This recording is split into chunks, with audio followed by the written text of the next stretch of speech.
And thanks to all of those watching from home who've perhaps made the wiser choice to Don't insult our audience right off the bat. No, that's bad call. But truly, thank you all for being here. And welcome to the midpoint of our Naturalist Journeys presentation series this year. This year is all about healthy and sustainable forests in Vermont and how different folks in the forestry and conservation community around the state are thinking about this topic. In some cases it's how can felling a tree sometimes be the right call for biodiversity, and in other cases like tonight, what happens when we let the forest just do its own thing? How can we enhance the forest's ability to regain its own autonomy? And so this is a really exciting part of our series tonight. If you haven't seen the other programs in this series, I invite you to go to our website, northbranchnaturecenter.org/presentations. You can find all of the recordings of not just this year's presentations, but also the last many years as well. So, and also all the live streams of and recordings of our future talks will be found there as well. So I want to just say a quick thank you to our sponsors. Thanks to our lead sponsors, Hunger Mountain Co-op and 802 Coffee, for making Naturalist Journeys free to everybody to be able to attend. And also thanks to those of you that supported this program by donating when you registered. So North Branch Nature Center thanks you. Our presenters thank you. The forest thank you. Let's see. A couple last quick housekeeping things before we introduce Shelby. We can hold questions till the end. There'll be plenty of opportunity to do questions at the end. And also, those of you that are watching online, feel free to put questions in the YouTube chat, and I'll be moderating those. So there's definitely a delay between when you put in the question and when we see it. And so if you have a question, throw it in there early. I'm hearing myself talking on my computer in the back, which is proving that delay. So I'll go turn that off before Shelby starts. But yeah, please hold your questions to the end. Use the online feature for those of you watching from home. With that, please help me welcome Shelby Perry from Northeast Wilderness Trust, Wildlands Ecology Director, and tonight's presenter. Thanks, Shelby.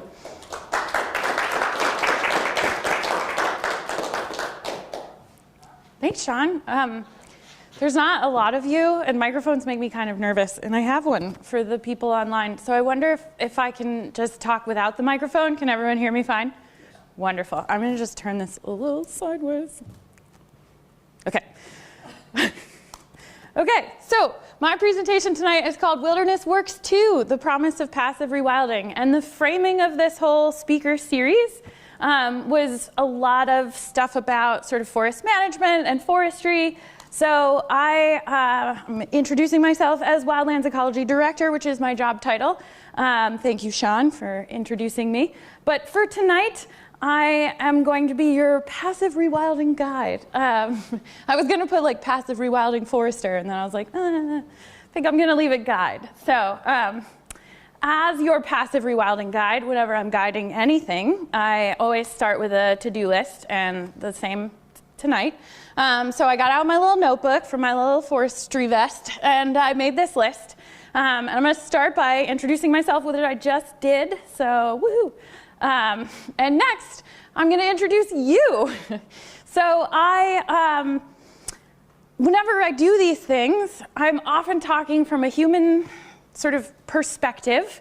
And I thought, wouldn't it be neat if my audience tonight tried to take on somebody else's perspective to watch? So I'm going to give you options of whose perspective to take to watch this presentation. And I want you all to pick one. And it's going to be like kind of like a video game where you get to like pick your avatar, okay? So first up is the hemlock tree, the beautiful and charismatic hemlock tree. Here goes, woo. Okay, so there's a hemlock tree. Option 1, fun facts about hemlock trees. They are really good at growing in shade. They like to be under the shade of a canopy. They can live for decades underneath other trees before they get a little window of light and can, grow faster and take advantage. They are a friend to cold water fish. They hang over streams and they keep them nice and cool. And that's a really important service that they provide because lots of fish like cold water. They can live to be 600 to 1,000 years old. They're the longest lived tree in in the Northeast. And I took that factoid from Wetland, Woodland, Wildland, the book about Vermont natural communities. So if it's wrong, come for them. All right, next option, the winter wren. These guys are tiny, but they have big songs. Ooh, more people, welcome. Okay, so I'm just gonna give you guys a little background because you're just walking in. I'm asking you to pick a perspective to watch from. So the winter wren was described by naturalist John Burroughs as having a vibrating tongue of silver for their long and beautiful song. And I was gonna try to play it for you, but that proved too technically confusing. So if you haven't heard it, go home and Google it. They have really beautiful songs. I learned this in preparing for this presentation. The male winter wren will come back to the same territory year after year. He will build nests, multiple nests, usually around 6, sometimes up to 12. And then when the female returns, he will show her around. And she will pick her favorite and finish it by lining it with soft, fuzzy things, and that's where they will raise their family. And if he gets a really good territory, sometimes he'll get 2 ladies. Next up. Okay, next up is a newt. Because I work for Newt, Northeast Wilderness Trust, I had to pick our unofficial mascot, the newt. The eastern newt, fun facts, starts life in the water, goes into a terrestrial midlife phase where they go a-wandering. I've heard it described by just a friend of mine as their Kurt Vonnegut phase, where they're out on the road. And then they go back to water to lay their eggs. And I wrote in my notes to like settle down and start a family, but they actually show no parental care for their young. So really it's just to have their babies. Some of them stay in the orange wandering phase for their entire life, and they'll turn into the aquatic phase briefly and mate, and then they'll go back to the orange wandering phase. Some of us are just wanderers all the way through and through. Oh, and they're slightly toxic, which is why they have that bright orange skin and you can see them everywhere, but they don't get eaten immediately. Okay, last one, because I'm me, and if you know me, which at least half of you do, I don't ever do a presentation without including a slime mold. So this is honeycomb coral slime mold, and there's sort of 2 morphs of it. One looks just like honeycomb, this one looks just like coral. This is a soil-dwelling amoeba. It is a fearsome predator of bacteria and dead leaves. It is often confused with cellular slime mold. If anyone has ever told you about a slime mold and said, oh, it's a bunch of little individual organisms and they come together and they make one fruiting body, that's a cellular slime mold. All the ones you can see in the forest are plasmodial slime molds like this guy. They can solve mazes and they display all kinds of forms of intelligence with no visible to humans' brain. So we don't know how they do it, how they remember things or solve puzzles, but they can. And they have 2 dormant phases in their life cycle. So if conditions no longer favor them, they can just dry up into a little dormant phase, and they can be that until conditions are good for them again, and then they'll sort of rehydrate, come back to life, and be a living, moving being again. And they reproduce like mushrooms using spores, but they are sort of an animal. All right, so these are your choices for this evening's presentation. I hope you all pick one in your head. I'm not going to make you shout it out. Just pick your favorite. And I want you to try to have that perspective for the rest of it. So back to my to-do list. I have introduced me and you. And now we're going to get to know some land. Because rewilding is much more interesting in practice than it is in theory. So I picked one Northeast Wilderness Trust preserve. This is the Durin Mountain Wilderness Preserve, to be sort of our piece of land where what we're going to be thinking about today. So Durin Mountain Wilderness Preserve, established in 2020. Northeast Wilderness Trust owns the property, but we're talking about rewilding, right? And so the word, just sort of by virtue of itself, rewilding, implies that the place has lost some wildness at some point in its history. And we're trying to bring it back. So I'm not going to go deep into forest history here, but I think a lot of us know the Northeast, well, a whole big area of the northern forest was once predominantly forested, and then there was a period of time where it kind of shrunk down to being mostly open, and then it has come back in the greatest recovery story of all time to being mostly forested again. But those forests are not the same as they were before. They were predominantly in a pretty old forest state with real structural complexity and a lot of stuff going on.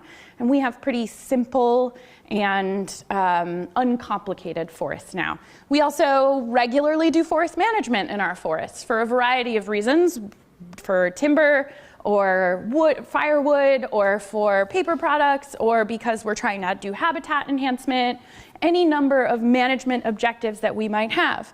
What you can't see in this photo, you can see the logging roads. What you can't see is that under that tree canopy are old stone walls and barbed wire, because at some point it was probably a field, or parts of it were, or at least a pasture that was used by animals grazing perhaps under trees or perhaps in an open conditions.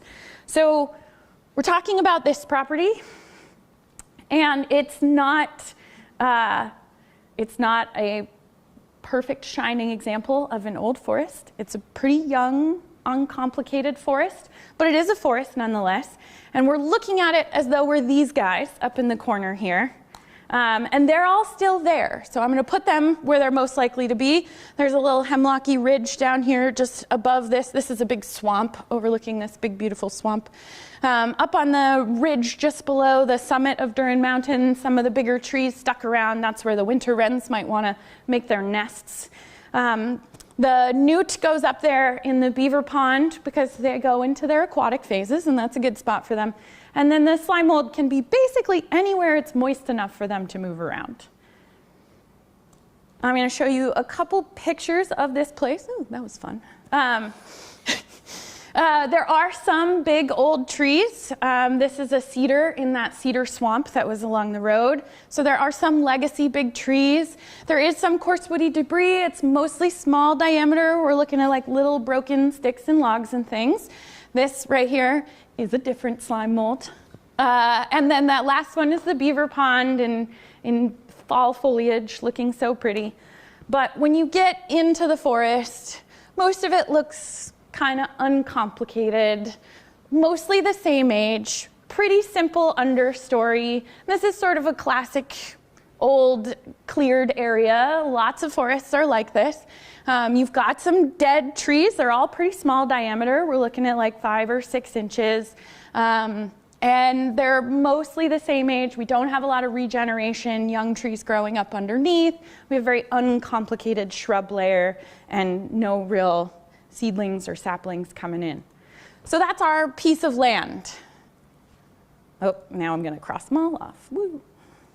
All right, so now we're going to identify our management objectives. And we're going to go through each of your perspectives, and I, as your guide, I'm going to guide you through what your management objectives might be for this property.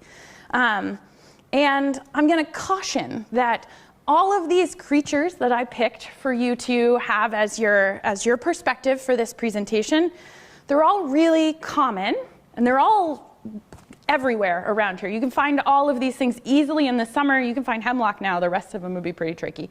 So I hope you all go visit them. I hope you inhabit this perspective for longer than just now, and you go meet your local winter wrens and newts and slime molds and hemlocks.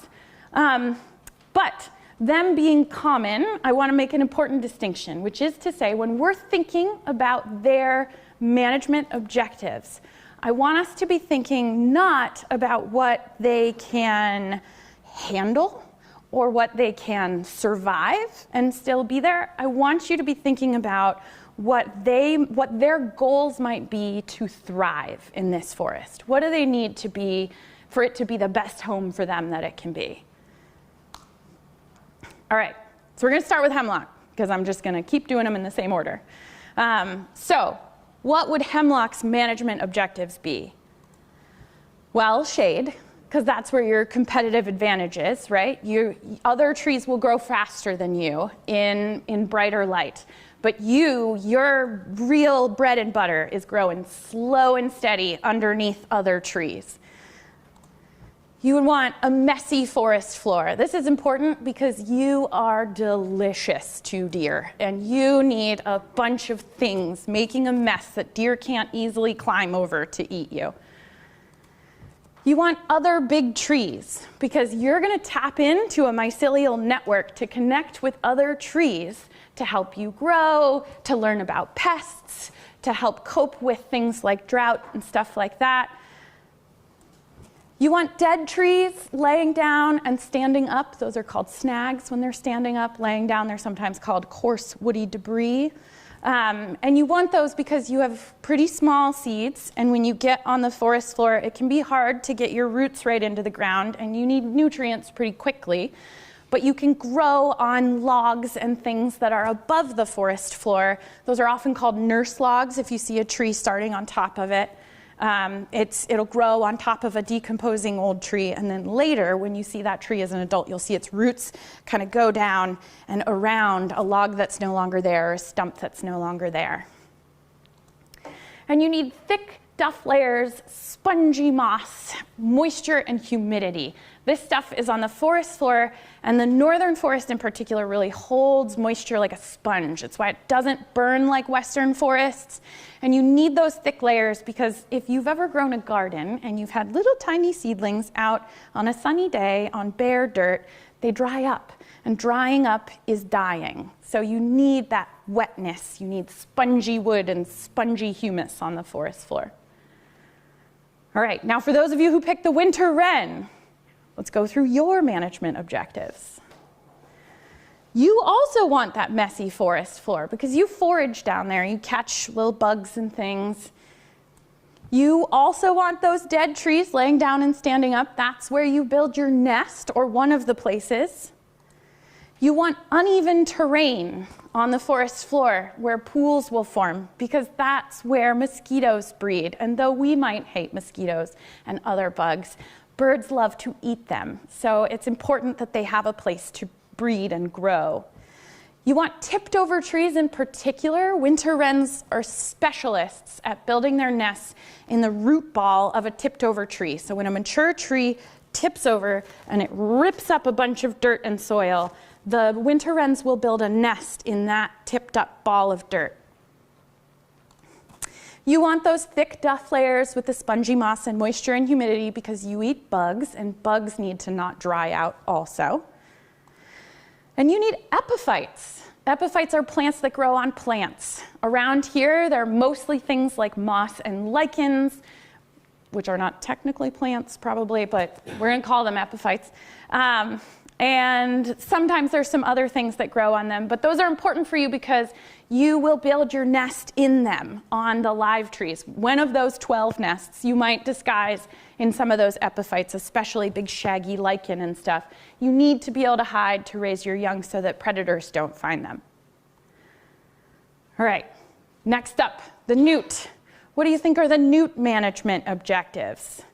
Well, you also need shade because you have a little tiny porous body and you will lose water quickly in the sun. You also need a messy forest floor because you're cruising around down there and you don't want anyone to step on you or squash you, and you want lots of places to hide and to hunt for food. You also want dead trees, although the standing up ones are less important, but the laying down ones, you go under and you spend the winter under there, and you also hide under there on sunny or dry days. You want that uneven terrain with places for water to pool because you breed in vernal pools, and that's when sometimes you go into them and you go back out, but they're a really important part of your life cycle. Also, you eat a lot of mosquitoes, and mosquitoes also like vernal pools. You want tipped over trees because tipped over trees is how those vernal pools are often made. That root wad that gets ripped out of the ground for the winter wren to build the nest on leaves a hole. And that hole will fill up with water over time, and that water can be a vernal pool. And you want thick duff layers. You can see this little guy is walking in an old forest. You can see how wet that is. That's humus and decomposing leaves, but it's wet, wet, wet, and that helps you stop from drying out. Drying out is dying when you're a newt. It's also dying when you're a slime mold. So, slime mold objectives. We've already kind of been here. Any slimy things, they need shade. Sun will dry them out fast. You need a messy forest floor. You eat decomposers. You need lots of things decomposing for you to eat. You need dead trees because you're going to climb up on them to fruit because you want your spores to go far, to spread your seed and start new lives. So you want dead trees that you can, slime up onto and make your little fruiting bodies. You want uneven terrain because where there's places for water to pool, the water table's higher, the moisture is held in that humus layer, everything stays spongy and wet, and you want those thick duff layers for the humidity, just like the newt. So here's all of our management objectives. All of our avatars have given us their list, and I've compiled them into one big list for us. And this is what we want. So now we're gonna write our management plan. What tools can we use to develop these things? Well, if you're an astute reader, you might recognize these are the characteristics of old forests. And even though these beings are very common, all of the ones that I picked in our forests of today, it's really no surprise that they need the structure and functions of old forests because that's what they evolved with here. That's what they kind of co-evolved with over time. And so all of these things, looking carefully, can happen with one primary management tool, and that is time. So there are some things that you can do to speed it up, like the winter wren might bring a skidder in there and rip down a couple trees to make those root wads to build their nest on, but they'd have to be careful about unintended consequences. Those wheel ruts from that skidder might mess up the hydrology and screw things up for the other guys who really need that moist forest floor. On the other hand, a hemlock could decide to cut down all the trees around them so that they get light, they get released, and they get to get bigger faster. But as they get bigger, what they want to do is tap into that mycelial network and connect with all the trees around them. And if they cut down all the trees around them, they're going to have gaps in that network that they're going to have to fill back in. So we have to think about the unintended consequences of our actions that we might take to make these management decisions. The one that's not going to have adverse complications for all of you, my wrens and hemlocks and slime molds and newts, is time. And we can do a lot of things with technology, but we cannot speed up time, unfortunately. So let's dig a little deeper into these timelines. I put forest development stages up here. I'm sorry if this font is a little small for the people online. I will read these for you. I put a little asterisk next to it because, one, these are rough forest developmental stages that I just sort of pulled out of my head from reading a bunch of literature. None of them are perfect. Please don't quote me directly on these. Two, these are all human categories, human-made categories. We made this. We called all these things these things. The forest does not think of itself as young or old growth. And the last thing I want to point out is that I did put old growth forest here. Well, I'll read these for the online people just in case. We're starting with a field or meadow. Each of these blue lines is 10 years. And then I marked the big ones, each 100 going down.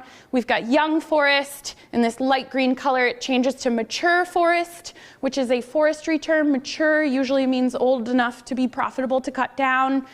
Then there's a little overlap here between that mature and where I say old forest characteristics begin to develop. That starts to overlap here with old forest, where we start to get a lot of those structures. And then around 200 years old, that moves all over the place depending on where you are and what you're talking about. But around 200 years old, you start to see old growth forest, which I put in quotes for two reasons. One, some people, it's kind of a loaded term. Some people define old growth forest as forest that has never been cut. I don't like that definition because it means we can never have any more of it, and we have very little of it right now. The other thing I don't like about that definition is that it implies that forests cannot recover from us, that they cannot regain their full structure and function. If nothing can again be old growth forest, then once we've been somewhere, that place is just doomed. And so I don't like the use of that term in that way. So that's why I put it in quotes. But I do think old growth often is considered to start at around 200. So let me just scroll down quick in my notes, make sure I said all the things I wanted to say.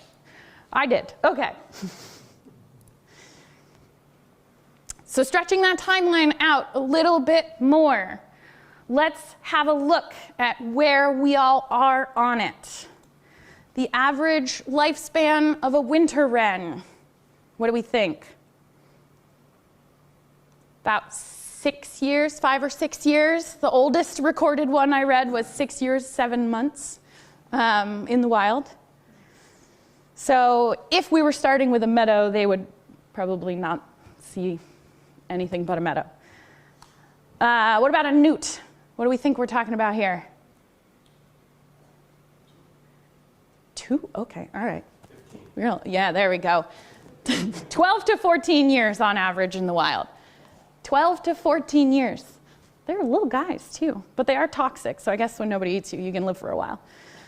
All right, now I'm going to throw humans on there. The average lifespan of a human in the United States right now is 77. Fun fact, that's been going down. I just learned that today. Okay, hemlock. I already told you this. We're looking at 600 to 1,000 years for a max lifespan. That's the max. And the slime mold.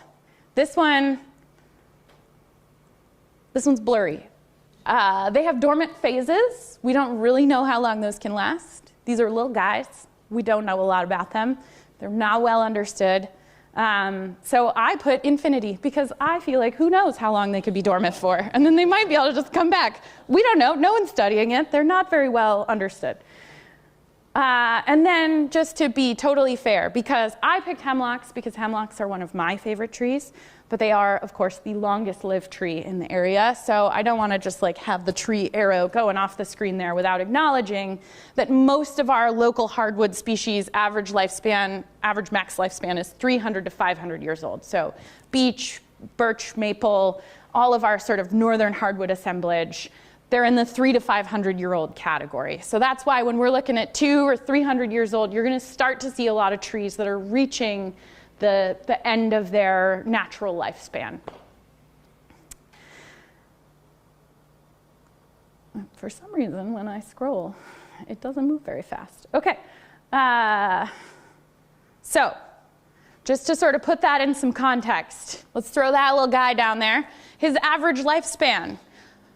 Well, the average lifespan of most of our hardwood trees takes up about 6 human lifespans. So why do we think forests can't recover? Because we watch them for our whole dang lives and we don't see a whole lot of change.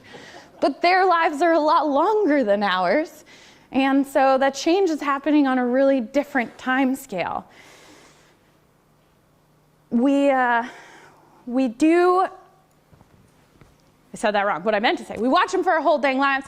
We don't see them change unless we go in and make change. And that is something we really quite enjoy doing. We go in and we make some changes.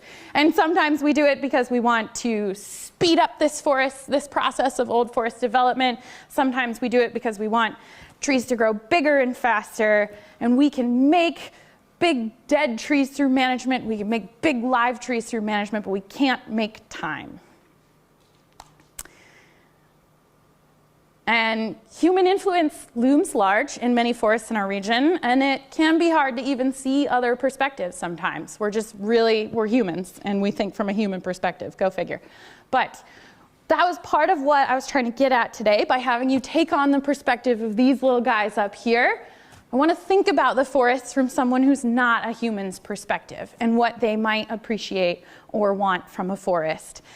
And when we're stuck in our human lens, we sometimes miss or even just misinterpret the needs of other beings. Or sometimes we do this thing where we think of their needs and our wants, right? So we give them exactly what they need to survive and nothing more. to give us what we want to thrive. And so I think that's an important distinction, right? To think about, we say our management needs and what we need, but we're quite often going above and beyond what we need. And I don't think there's anything wrong with that, but I do think it's important to recognize. Taking an ecocentric perspective, meaning one that does not center the human needs, on just some parts of the landscape, and a couple examples of amounts that have been thrown out. Vermont Conservation Design says about 10% of the landscape should be in an old forest condition. The Wildlands Report, which was released by Wildlands, Woodlands, Farmlands, and Communities, was it a year ago or 2 years ago, John? A year and a half ago, says 10%, but evaluate up to 20% of our regions. That's not a very big piece of the puzzle, but it is an important piece of the puzzle, in with all these other pieces that meet our other needs, right? We need to make sure we have that balance where everybody is being remembered and nobody's needs are being overlooked. Make room for the rest of life. So, we've done all of these things. Now we're going to fast forward, which is actually rather tricky to do. So, we might go backwards. But I'm going to start by saying, coming back to this patch of land, when we're thinking about it from the wrens and the slime molds and the hemlocks perspective and the newts, the management tool we've opted to use is time. What can we expect to see in our lifetimes? And I'm going to throw all our little critters on this timeline. This forest is obviously not starting at meadow, right? We're a young forest here. So the wren and the newt, their whole lives are going to be in that young forest. They're going to see this piece. But many generations of them will live to see more. The hemlocks, however, they're going to get to see this forest get pretty old, probably. And the slime molds are infinite. They get to see everything.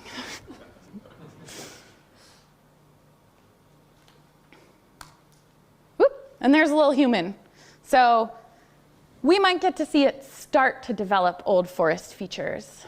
This forest, I was part of the team that protected this forest. So here's me right now. Probably the forest is around here. And in my lifespan, we'll probably get to, well, that seems generous. But if I was born right here, by the time we got to here, it'd be kind of old. So we'd be just seeing the beginning of those old forest characteristics. Wow, I wrote a lot of notes for that one. But I think I said them all. All right. So, coming back to Durin Mountain. We can't go forward, so we're going to go backward. This is a fun exercise using the time slider in Google Earth. If you've never played with this tool, it's very fun. So back in time to 2003, this is before it was a wilderness preserve, but this is still called Durin Mountain, so I'm still going to call it Durin Mountain. It might be a little hard to see online, but there is a red property outline here. This is the approximate outline of the property. A few things I'll point out. This predates the most recent forest management, so the canopy is pretty intact on the property. I will also note that there were beavers here, and there aren't back then. So going back just a little over 20 years, there was no beaver pond there. All right, here it is in 2006. So this is right after that first big harvest. And, or it happened, I guess, somewhere in those 3 years, but they don't take pictures every year in the time slider, unfortunately. So you can see our landing, you can see a bunch of main sort of logging roads coming out, you can see the skid trails where they took out, ooh, it's very dark. Where they took out a bunch of the logs. This is probably helpful for this, because some of these images are a little dark. You get what you get with Google Time Slider. This is the summit, so what you can see is the steep part. The trees were left because it's hard to cut trees on steep slopes generally. This is the cedar swamp. You can see they made a little adventure down in there, but they didn't go far. And you can see this is all mostly open here, and there are scattered trees here. Those little dark green polka dots that's probably a shelter wood situation where they cut a lot of the basal area, but not all, left a couple trees standing. Okay, so now we're going to apply some time. Up next, 2011. Unfortunately, this was a cloudy day, so it's a little hard to see part of the property. But we're starting to see that recovery, right? Probably those big open areas came in, a bunch of shrubs. I'm guessing well, I know because I've walked around this property, probably blackberries and brambles and things that grow fast in full sun, filling this in. And next up, 2013. So now we're 10 years. Look who arrived. Oh, wait, boo, yeah. The beavers arrived. It's very green. It's starting to thicken up a little bit. You see less exposed soil on those roads. They're not being used anymore. They're closing back in. Arrival of beavers, I will note, they are hydrology heroes. They block up little streams and add moisture back to a forest, and when skid ruts and things start pulling moisture off of a property, channeling water, sometimes they'll dam those up. On this particular property, they did build this dam, and then they did a whole bunch of stuff over here in wetlands. There's a bunch of sort of sprawling penned up water there now, which is pretty cool. And here's 2023. So we just watched 20 years pass on this property, and we saw a ton of progress. Now we don't even see those blank spots. We see trees. There's mostly trees. They're pretty small, but there's mostly trees going in the areas that were cut. You see a shift in those open areas, first to shrubs, like I mentioned, then to saplings, and then to small trees. Still probably all sun-loving species. Those hemlocks are not really getting a foothold at this moment in time, except for maybe under those remaining canopies that were left from before. You saw the arrival of the beavers and the creation of new wetlands. Those new wetlands resulted in the thinning of some areas of those shrubs and small trees because beavers cut them down and they eat them. And you'd see the accumulation of 20 seasons of leaf litter and organic material. All the leaves and twigs and fine litter falls down and sits on the forest floor, and decomposers start to eat it, but it does build up, particularly when we have long, cold winters. Decomposition needs warmth. Cold makes it last longer, or take longer, happen more slowly. That's why cold areas tend to store more carbon in the soil, is that undecomposed stuff builds up for a long time and stays undecomposed because it's cold. So we're seeing that deposited material. I know hemlocks will get to see this forest get old, and probably the slime molds too. And many generations of wrens and newts will benefit from the many ecosystem services, which is a word we usually reserve for human benefits, but here I'm going to use it for all of you, my friendly slime molds and newts and wrens and hemlocks. And those include things like growing pools of carbon storage, clean and cool water that flows off the property, and the aesthetic and health benefits of intact forests. And so we've just watched this forest age 20 years, and we started at sort of zero almost, and we watched it get to now. But now we get to watch it go forever because that property is now protected as wilderness. So it's starting its process of passive rewilding, and it's only going to keep going. So we've met me, and you've met you, and we got to know the land. And we got to know our management, we identified our management objectives, we fast forwarded through time, and now we're going to discuss. So this is my moment where I open it up to you to ask me questions about this process. And I want to say a big thank you to the Nature Center for having me, and thank you to Northeast Wilderness Trust for employing me. And That's all I got.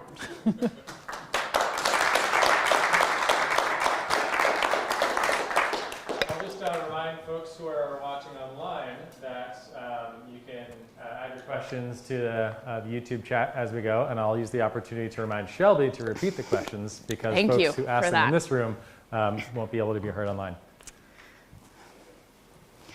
Anyone in the room have a question to start? Yeah.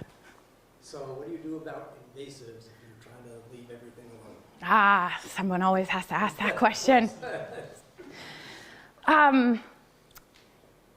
Well, it all comes back to our objectives. And so, I guess I could turn it back around on you. Which one did you pick? Winter wren. You were a winter wren. So, if you were a winter wren and you wanted a messy forest floor, would you care where the messy forest floor plants came from?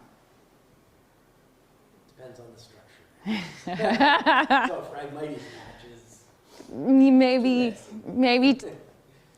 That's true. Those two are probably less likely to overlap in a big way, I guess, because the winter wrens are more in the forest and the Phragmites is often not under a canopy. But yes, so I guess it depends somewhat on the structure, but I would say by and large, nature is not that concerned with where something came from, not as much as people are. We are really worried about that, and rightfully so. We've seen that things that come from other places that don't have any pests here tend to outcompete native species, and that feels really yucky to watch because we love our plants and animals and natural communities here, and it kind of sucks to see them losing the head to find space in the world. But I guess two things. One, those invasive species get their competitive edge generally from disturbance. They all are species, herbaceous, I should say, plants are all mostly species that thrive on disturbance, and they're mostly around edges. So in my mind, if you are removing the element of frequent human disturbance in the forest, you're taking away some of that competitive advantage of those plants. And it's hard for them to spread under a closed forest canopy without that sort of help of the opening of the canopy and the equipment that moves in seeds and things like that. Now, there are certainly invasive species that spread under a closed canopy forest. It's like naive to act like they're not there. But taking away that regular disturbance takes away the competitive advantage of some of them. So hopefully they are on a little bit more of a level playing field. And then with others, right now, Northeast Wilderness Trust, we don't do any management for invasive species. For that reason, the less disturbance gives them less competitive edge, and also because it's expensive, complicated work, and we've just decided to allocate our budget to protecting more land instead of sort of picking who gets to live on the land that we've already protected. I have a lot of strong feelings about invasive species that I won't get into right now, but I think you've heard some of them before. I guess you would, given enough time, they would. Given enough time, one of two things will happen. Either the native forest will win and they will start to wink out, or things will decide they want to eat them. And they will have local predators. And the arc of these things is very long. It will take a long time for that to happen. In our lifetime, we will see them become more and more prolific. We are unlikely to probably see them hit the other side of that arc. But this has always happened. Species move around. Nature is not static. Look at the history of everything that lives here. It all came from somewhere else at some point in its history. We used to be under a mile of ice. There was a lot of change that happens over time. It's happening very quickly now, and it feels like it's our fault, which is tricky for some of us. But I try not to take on the responsibility of deciding who gets to live where for a lot of reasons. And I will leave it at that. Sean. Another zinger from Eli. What's your favorite species of tree? Oh, I just remembered that I forgot to repeat your question immediately after you told me to repeat questions. So what's my favorite species of tree? I would say hemlock because that's why I picked it to be the one that we used. But I also really, really love northern white cedars, which is why I picked the picture of the large northern white cedar. One other from online, and since I have a microphone, I don't think you have to repeat. Okay, me. great. I thought you said you were going to turn yours off. So. Well, I didn't. Am I still on? Okay, all right, great. Thanks. All right, so this is from Ian online. Thank you for the talk. I'm curious how post-clear-cut forests, how they develop into homogeneity over time, thinking specifically about the vast stands of beech and maple, all relatively young and in competitive crowded space. What was the question part? How do they develop? How do post-clear-cut forests develop into homogeneity over time? So does that mean why are post-clear-cut forests not very diverse, or is it why? Do you think why? they meant heterogeneity I don't know. over time? Ian, get back to us with some clarification. Well, I'll talk a little bit about for it. So a post-clear cut, everything's cut, and then what comes back, it all comes back at around the same time. So a lot of the trees end up being the same age. We have a big problem now with beech bark disease rolled through, killed a lot of our big mature beech trees. And then after you do a clear cut or something like that, you get a ton of root sprout. All the, you've got these root masses underground of still alive from the big dominant beech trees. And their main trunk has died from the disease, but the roots still have life and they send up root suckers. And if you disturb that soil surface with logging, you often get these thickets of beech, little like tiny things, and they grow up and never get very big because they're all part of the same root mass. And this happens with other species too. When you cut something down completely, you get all these sun-loving species like gray birch and aspens, which, remember I said in the beginning, hemlocks are super shade tolerant. Well, gray birch and aspen, they're kind of the other side of that. They're super, super sun-loving. They want to be out in the sunshine, and they'll grow really fast as a result. But they'll often start all at once, and then they'll all grow at the same time, and they crowd each other out, so they can't actually get very big. They're all competing at kind of the same height and like holding each other down. And so in the forestry world, you would go in and you would thin that, and you would cut some out so that the ones that are left get to grow bigger. In forest stand development, going like way back to like stand development theory, papers about it in the 60s, 70s, and 80s. There's a stage that was referred to as the stem exclusionary phase. That's where all of those ones that are all the same size, some of them would just lose the battle and they would die and fall down. That's like a normal part of forest development. Takes a while, it's yucky to look at. If your management goal is wood products, you don't want to look at that forest for 20, 30 years thinning itself out naturally. So you go in there and you thin it. But if your goal is not wood products, if your goal is something else, it's habitat or if you're a newt and you live on the forest floor and you don't want to get squashed by a skidder, you might be okay with a bunch of little pole-sized trees for quite a long time until they thin themselves out naturally. So hopefully that answered the question, but I don't actually know what the question was. Well, you managed to answer it. So yeah, kind of the second part of that. So I think basically keep going on the same theme. So Ian says, so forest stands that are homogeneous hardwoods, like the same species, age, like an even age stand. How do you get from there to like an old forest? Like, what is the process of development to go from that into something that is more old and structurally complex diverse? Yeah. Okay, well, time is how you do it. And so little trees they'll compete with each other, they'll hold each other down, but there's this sort of theory, I guess, that I hear people say to me all the time, which is like they're all just going to be like the same small trees forever, and they're not going to be able to beat each other, and so they're just going to be stuck there. And that's just not how forests work. We get things like windstorms, we get snow damage, we get ice damage, we get small disturbances that churn things up, that knock down some of those, or a beaver comes in and thins out a bunch of it, or a moose comes in and just like crashes over it all, because that's what they do in the winter. They walk over trees to bend them over so they can eat the buds on the top of them.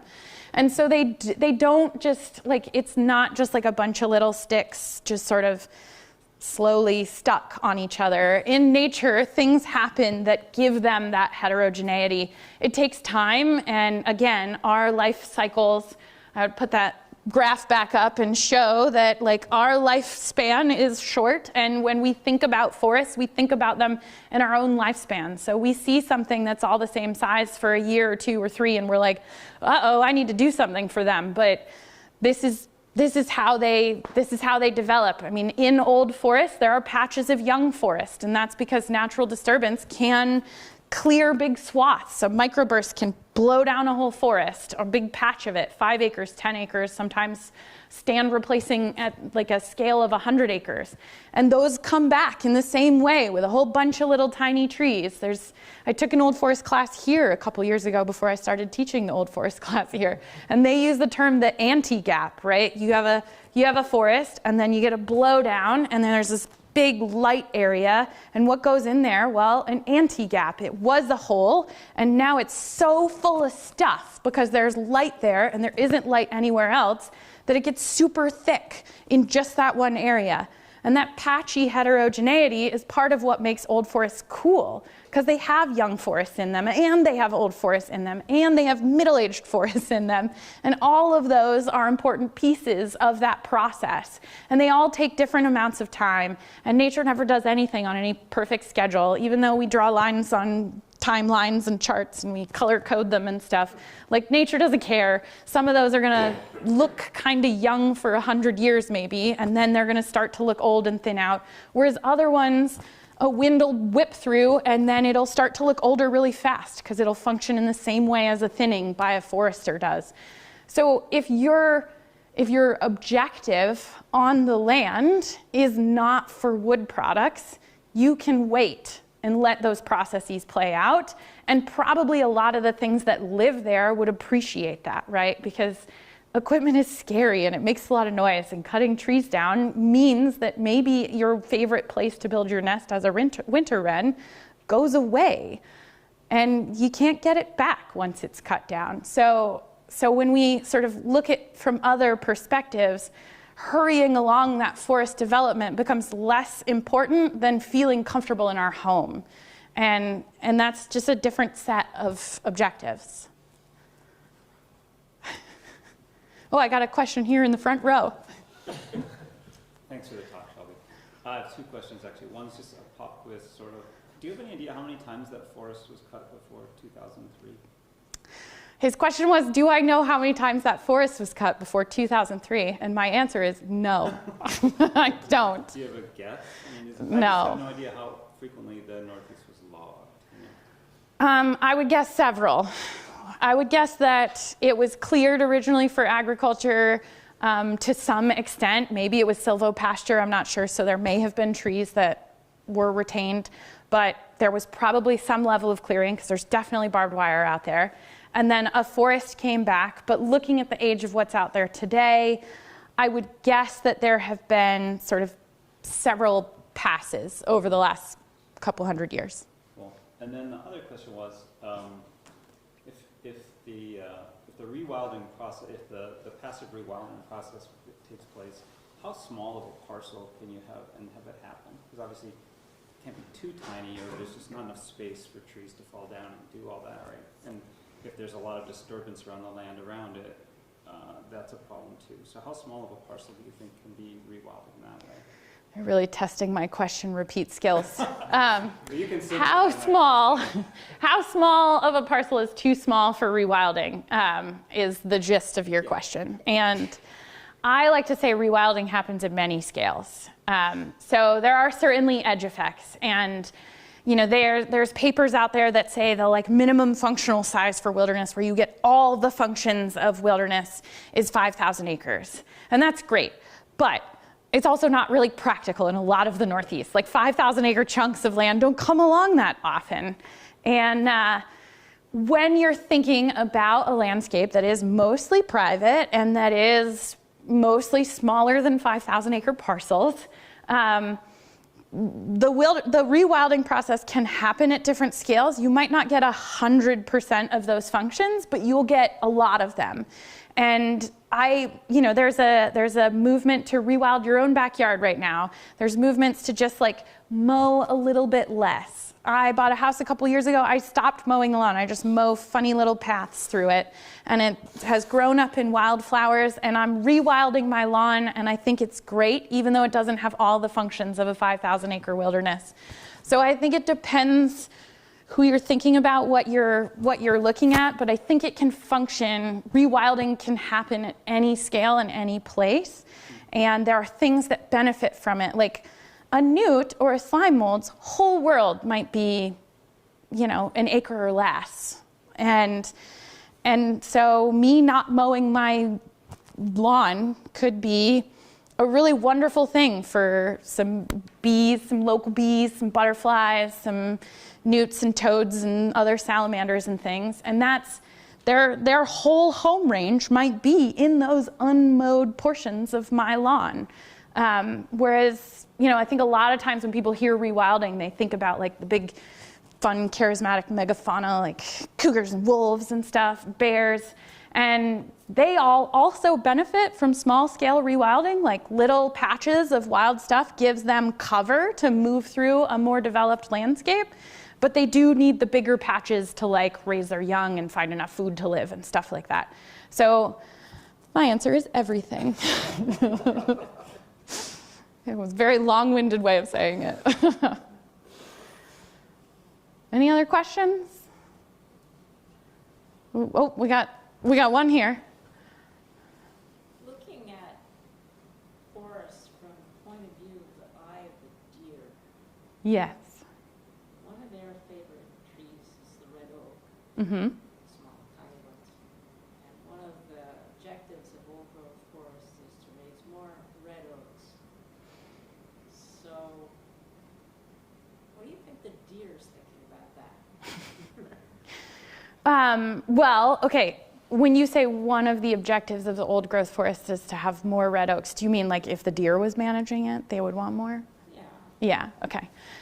So the question was, if a deer was managing a forest and wanted more red oak, but also really enjoyed eating baby red oaks, I guess, like, how do we get there? And I think the answer is that, well, that's kind of what I was talking about with all that stuff on the ground. Like, as a forest gets older, stuff gets on the ground, and then trees are able to grow in places where deer can't get to them. And we are really worried right now about deer in the Northeast because they're eating a lot of our regeneration. You can go into a lot of those middle-aged forests and see that every little tree has been like grazed to the ground and can't get anywhere. There's not a new cohort of young trees coming up under these middle-aged forests because the deer are grazing everything. Well, time, hopefully, will cause some of those middle-aged trees to get bigger, and they'll fall down and they'll make a big mess, and the deer won't be able to get into that mess, and then oaks will grow up in there, particularly because another voracious lover of oaks is squirrels, and they like to take the acorns and hide them in places that are sort of tucked away in big logs and piles and thickets and stuff, and they can grow there, they'll be tucked there, and they can sort of safely grow, hopefully, over time. Deer are a challenge for our forest right now. We have a lot of deer, and the deer don't have a lot of predators, mostly cars, honestly. So deer eating young trees is something that we're struggling with, particularly because our forests are really simple, and the ground is really flat, and everything's just sort of laid out like a big, beautiful buffet for them, so they eat everything they can. But adding some of that complexity back will help some of those trees survive. I think there are places where deer browse is so bad that they're seeing like complete understory collapse. I've been told tales of it. I have not actually seen it myself. But I do think up here in the Northeast, our deer populations are not so high that that's happening. You still get, when trees fall down and you get a gap, you still get all sorts of things coming up in it. What is happening is that the composition of what's coming back is shifting because it's shifting away from the types of trees that deers really like to eat. And the things that tend to make it tall enough are the things that aren't as delicious for them. So I don't think I answered your question, but I talked around it a whole lot. Is that enough? Do you want me to say more? You actually did. Oh, okay, great. Which is great. Did you have another question from online? No, this is just from Sean. Oh, okay. I'm just like I'm wondering about kind of like the rewilding management philosophy and how, you know, when we look at our forests today, they're damaged by a lot of things that we've done to them over the last couple hundred years. And, you know, in many cases, the seed banks have been like depopulated because we, you know, there was farming on it for 200 years. So of course there's no more, you know, whatever seeds there. Or there's been invasives introduced that are on the landscape that weren't before. Or that there's logging roads or other just major changes to the watershed and the drainage patterns and like totally changing the hydrology. All these things have happened. And I think there's a lot of concern that, you know, before you like if your goal is to make a wilderness, you know, should you try to go and fix those things first and then let it go? Or should you just let it go and trust that those things will fix themselves, but not on the human timeline that we care about, right? So I'm wondering like how you approach that of like, you're trying to, as a human, protect these forests. You're also trying to think about all these problems that have been caused of the human timeline, while also using these timelines that are like, you know, hundreds and hundreds of years out into the future. So anyway, I'm just wondering how you like wrestle with those. I'm really glad you're mic'd up and I don't have to repeat that question. That was a bear. Okay, so all right, putting my Northeast Wilderness Trust hat on, when we protect a new property, do we feel the need to go in and do things to prepare it to passively rewild? The answer is typically no, with a little asterisk beside it. So sometimes we do things, we call it trammel removing, which is from the terminology in the Wilderness Act. Wilderness is defined as untrammeled, and trammels, everyone thinks that means like untrampled or not stepped on a lot. But what trammeled actually means is deprived of freedom, and untrammeled is not deprived of freedom. And so it's about sort of letting nature have freedom. And so when we buy a property, if there's a culvert in it or a poorly designed road crossing that is causing head cuts, which is when the stream erodes up away from the road crossing. Those sort of hydrologic problems that just sort of get worse, and you start losing topsoil and you start losing soil. And anytime you lose soil carbon, and you lose all the seed bank and benefits of the soil when it starts eroding.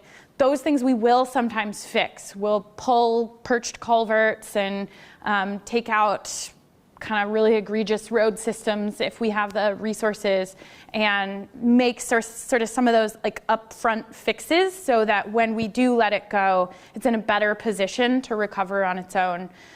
We don't take that approach with other things, like sometimes we get a property that has a field on it and we just let that field be whatever that field wants to be.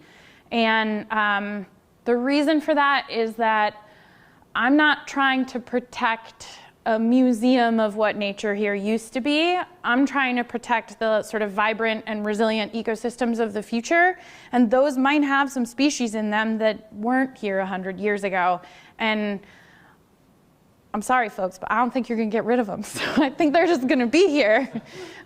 So having them in the forest, in whatever comes in, is probably just part of the resilient forest of the future.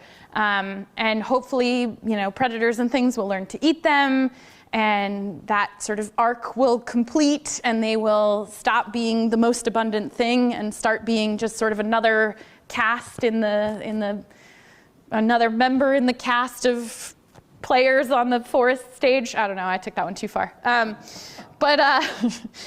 yeah, so we're trying to just sort of not deprive a place of freedom, let it be what it wants to be. And sometimes that's going to be a thing that makes us feel a little uncomfortable. It gets really, really tricky when you start thinking about things like endangered species, and you're like, oh, what if there's something endangered there? And then we just like do nothing and it goes away.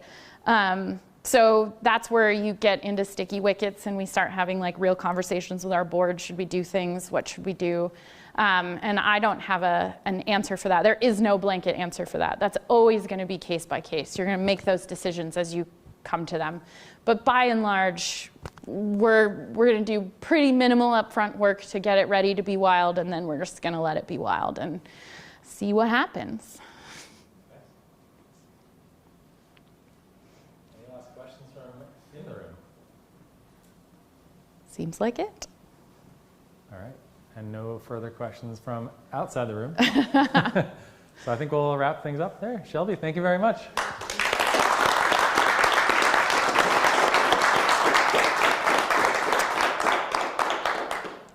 Special thank you to all of you for coming here on this frosty night.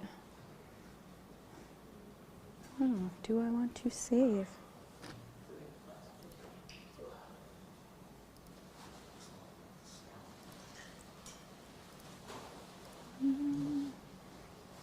Thanks to Orchid Media for making the live stream possible. Yes, round of applause for that. Join us next Tuesday. Most of these have been Thursday so far. Next Tuesday, Steve Honeygu from Audubon, Vermont is going to be talking about forest management for the birds. So we'll see you then.